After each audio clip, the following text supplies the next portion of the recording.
یہ تو ایک قصہ تھا جو کاروباری کی انویسٹمنٹ ہم کرنا چاہتے ہیں، اربوں ڈالر کی کرنا چاہتے ہیں، ان سیکٹرز میں کرنا چاہتے ہیں، کیونکہ ان کے ساتھ تمام سرمایہ کاروں کا بھی وفد ہے۔ اور اب میں آپ کو بتاؤں کہ یہ سرمایہ کاروں کا وفد کیوں آیا، کیونکہ ان کا یہ جو جنٹری بیچ ہے، یہ ٹیکساس جو فنڈ ہے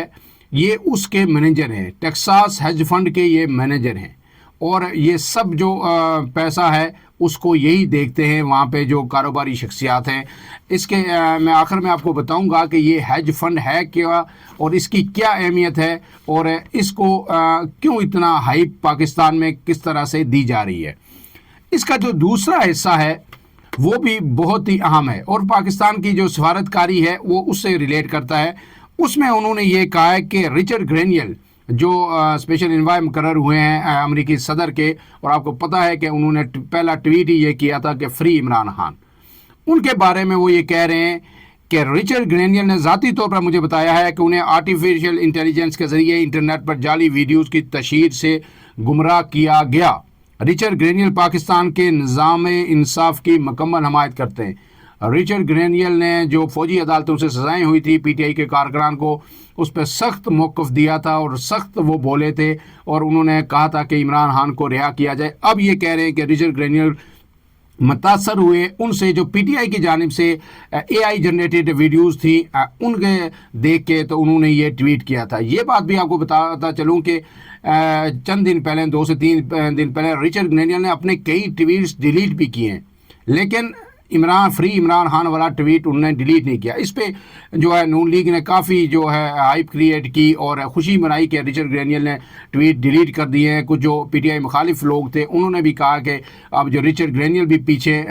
ہٹ گئے ہیں، لیکن جو سفارتکار ہیں یا سفارتی امور کے ماہرین ہیں وہ یہ کہتے ہیں کہ یہ ایک روٹین پریکٹس ہے۔ جب بھی کوئی شخص جو ہے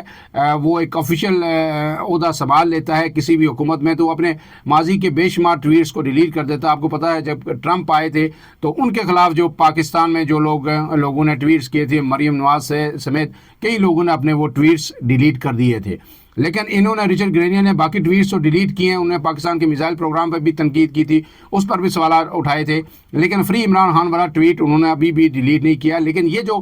بات کر رہے ہیں جنٹری بیچ، یہ بڑی بات کر رہے ہیں کہ وہ متاثر ہوئے جھوٹی جو ویڈیوز تھیں اور اے آئی جنریٹڈ ویڈیوز تھیں،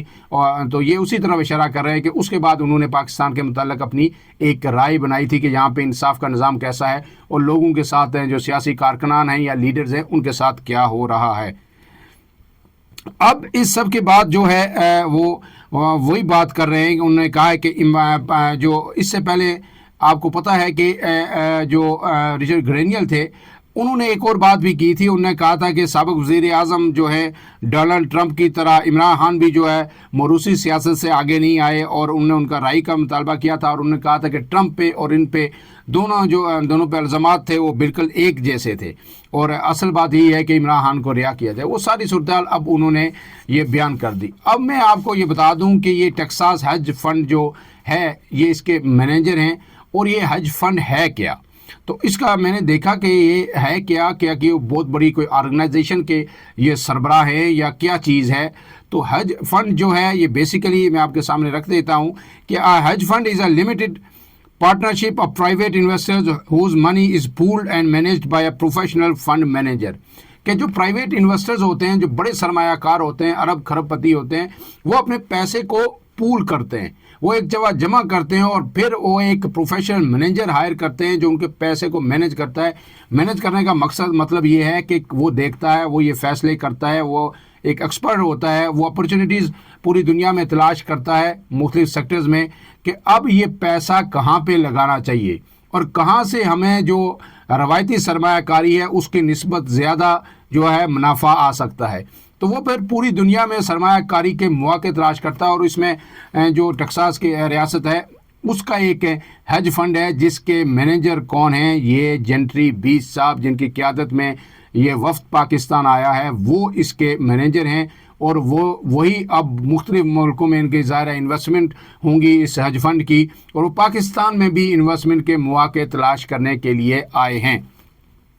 اب آگے دیکھتے ہیں جی کہ And these managers used a wide range of strategies including leverage, یعنی وہ مختلف جو منی جو ہے بینک سے بھی ہر جگہ سے وہ بارو کرتے ہیں, قرض بھی لیتے ہیں مختلف ٹرم اینڈ کنڈیشن پر, and the trading of non traditional assets to earn above average investment return. وہی جو میں نے بات آپ کو بتائی. Hedge fund investment is often considered a risky alternative investment choice and usually requires a high minimum investment or net worth. Hedge fund typically target wealthy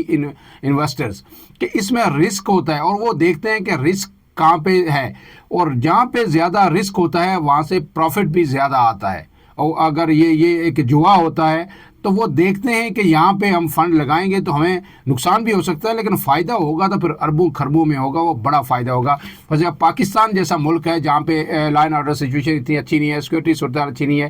تو یہاں ہر انویسٹمنٹ جو انویسٹر ہے وہ چھوٹا ہو یا بڑا وہ ڈرتا ہے انویسٹمنٹ کرنے سے. لیکن اگر کوئی یہاں پہ جگر گردہ بڑا کرتا ہے, پیسہ لگاتا ہے, تو یہاں پہ اپرچونیٹیز بھی اتنی ہی زیادہ ہیں. اب اس کے آگے جو میں 2 سے 3 لائنیں اور پڑھ دیتا ہوں کہ hedge funds are actively managed funds focus on alternative investments that commonly use risky investment strategies. وہی بات, hedge funds charge higher fee than conventional investment funds. اور پھر اس کے بعد جو اہم ترین بات ہے کہ the strategies used by the hedge funds depends on the fund manager and relate to equity, fixed income and event driven investment goals. کہ جس کی جتنی بھی جو پلاننگ ہوتی ہے, جو منصوبہ بندی ہوتی ہے کہ یہ کہاں پہ لگانا ہے, وہ چھوڑ دیتے ہیں اپنے مینیجر پہ. اور یہ جو پاکستان میں وفد آیا, اس کے جو سربراہ ہیں جنٹری بیچ, یہ اسی ہیڈ جو ہے جو فنڈ ہے یہ اس کے مینیجر ہیں, اور ظاہر ہے وہی ان کو یہاں پہ پاکستان میں لے کے آئے ہیں.